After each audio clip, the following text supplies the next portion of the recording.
let's pivot ahead to the national championship game on Monday in Houston. Here's another hot take. I've seen a lot of the Rose Bowl should be the national championship game takes over the last week, Mike. Not sure if I'm sold on that. However, I would like to see more of a college environment in the national championship game. I hate that it's on a Monday. It's going to be super late. I'm going to be in my jammies again on the couch. But I am looking forward to it. And I am very excited to watch Michigan and Washington play each other because guess what? They get to play each other again in the Big Ten next year. So this is going to probably be the start of a little bit of a rivalry, I think. So who you got in this one?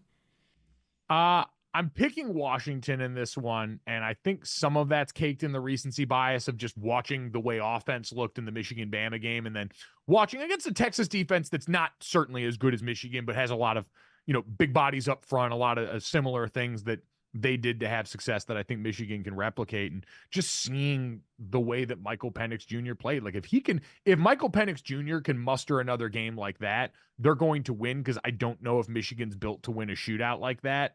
But yeah, I'm going to pick Washington to win. I'm going to say that same combination of things that worked for them, including Penix's ability to evade pressure, gets it done. And then their defense has to make just enough plays against the Michigan offense that we know, especially we saw at the end when it was nut cutting time, they wanted the ball on the ground. JJ McCarthy made a couple of big throws, but that's always kind of been the formula. And so Washington made enough plays against Sark's group. I think they can do it again here. I love nut cutting time. Tell me more about that next time we do this segment together. I feel like I'm going to take the opposite approach of you just based on vibes. Not like that Washington has bad vibes, but just because I thought Michigan going into this game after the entire season where they've been like, it's the world against us. Like they have this chip on their shoulder. This could be Jim Harbaugh's last game. It sounds like he has serious NFL aspirations. Reese Davis said on the Batard show this week, he thought, it's looking like, he might be gone next year. So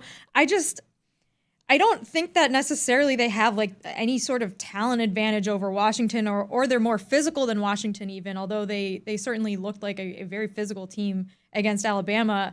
And I love Washington. I have enjoyed them this entire season. I think that they have some of the most special wide receiver skill position guys in all of college football this year, and it shows. They've won 14 games in a row. But I don't know. I just feel like the scales are tipping towards Michigan right now for me, and all it takes is for some of those like long Michigan just hand off the ball 40-time drives, and that's all. That's game.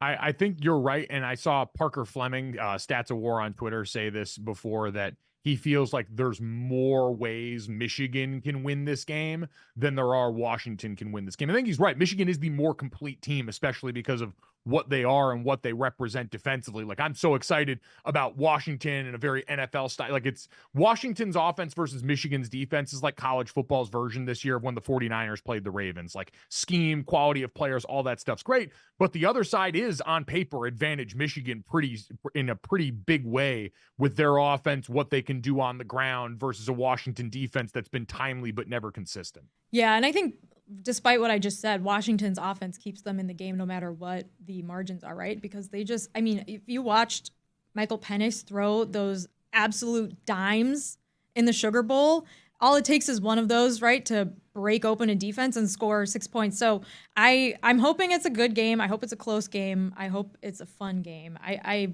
would hate for such a fun college football semifinal day to be followed up by another national championship blowout like we had last year. But right now, giving the edge to Michigan.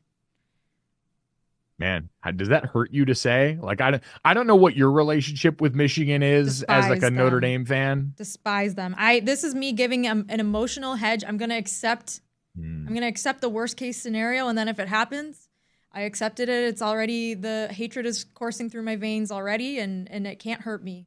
And if I put all my hope in Washington and then they lose, it's gonna crush me, Mike. So this is me giving Michigan their flowers.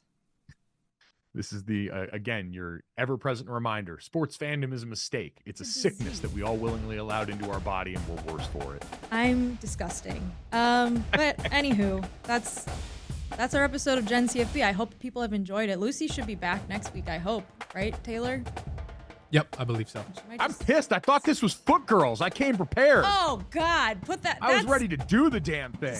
What's on the side of your foot? Is that a callus? I think it's a callus. Yeah, I've been putting in work lately. Welcome to the Foot Fam. No, there's no foot fam. Foot people. We are foot people out here. Let's go. You're not invited back on. I'm sorry.